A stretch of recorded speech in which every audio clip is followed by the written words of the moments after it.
And Ian Rappaport are reporting that the Falcons and star running back Bijan Robinson have reached an agreement on a 3-year contract extension worth up to $75 million. That includes $51 million guaranteed.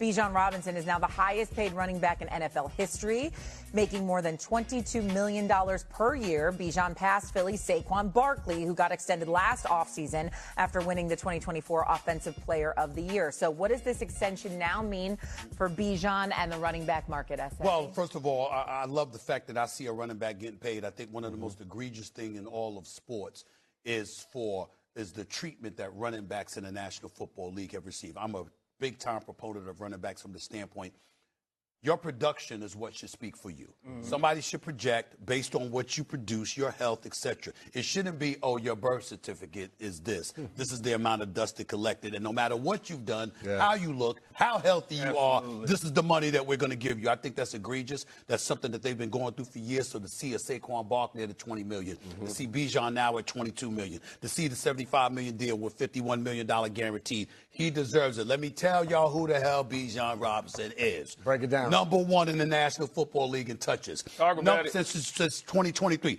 Number one in touches, number one in scrimmage yards, leads all running backs with 198 receptions, 3,910 rushing yards, third only behind Derrick Henry and Saquon Barkley, and 34 touchdowns scored, tied for 11th in the entire National Football League. This brother is all world. He is something special, and we know that's a big deal because ain't a damn thing special about the ATL when it comes to football, other than Bijan Robinson. That is the dude that makes it special. You got some good players with him, but I'm saying this dude is next level.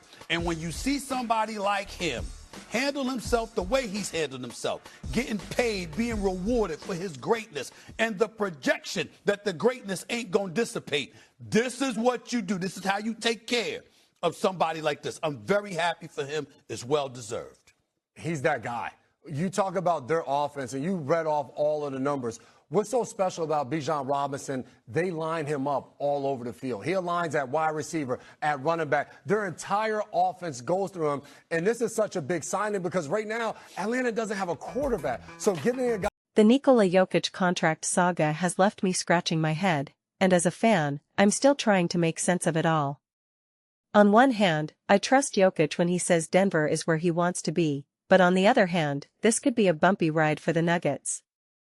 The team's offseason was eerily quiet, and they're now diving headfirst into the luxury tax, having just shelled out $38 million to keep Spencer Jones on board.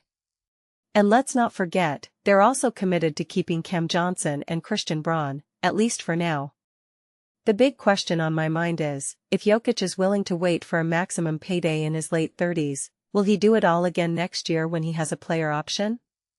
It's a daunting prospect, and one that Nuggets fans should be losing sleep over. I mean, think about it, Jokic is 31, and he's choosing to wait until 2027 to sign a 5-year, $360 million deal, which would net him an extra $80 million. That's a staggering amount of money, and it raises questions about his priorities. What's interesting is that Jokic is taking a vastly different approach than players like Jalen Brunson and Victor Wembanyama, who took less money to give their teams flexibility to build a stronger roster. Jokic, on the other hand, is prioritizing getting every last penny, and while that's not necessarily wrong, it's certainly intriguing. As a fan, it's hard not to wonder what's driving Jokic's decisions. Is it his legacy, or is it just about the money? His actions speak louder than war. And right now, they're saying that he's willing to wait for the biggest contract possible, even if it puts the team in a tough spot. I keep coming back to the same question, can the Nuggets really rest easy knowing that Jokic is waiting for the biggest payday possible? It's a risk, and one that I'm not sure I'd be willing to take if I were the team owner. But here's the thing, Jokic is a once-in-a-generation player, a champion, and a multi-time MVP who's still playing at an elite level. Maybe it's worth the risk, maybe it's worth giving him the biggest contract possible, even if it means sacrificing some flexibility in the future. I don't have the answers, but what I do know is that this story is going to be fascinating to watch unfold. As I ponder this situation, I'm reminded of players like Tim Duncan and Dirk Nowitzki, who took hometown discounts to help their teams build a stronger roster. They were legends who put the team first, but Jokic is taking a different path. He's maximizing his earnings, and it's hard not to wonder what that means for the team's future. Some might say that Jokic is just being smart, that he's securing his future, and that's fair. But as a fan, it's hard not to feel a little worried. What if Jokic leaves in a few years? What if he decides to play for a different team that can offer him an even bigger contract? It's a risk, and one that the Nuggets are taking by giving him the biggest contract possible. In the end, I think this story is going to be captivating to watch unfold.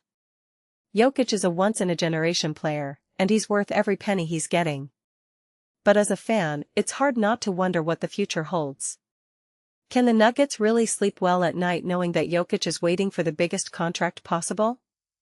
I don't know, but what I do know is that this is a story that's going to be interesting to watch.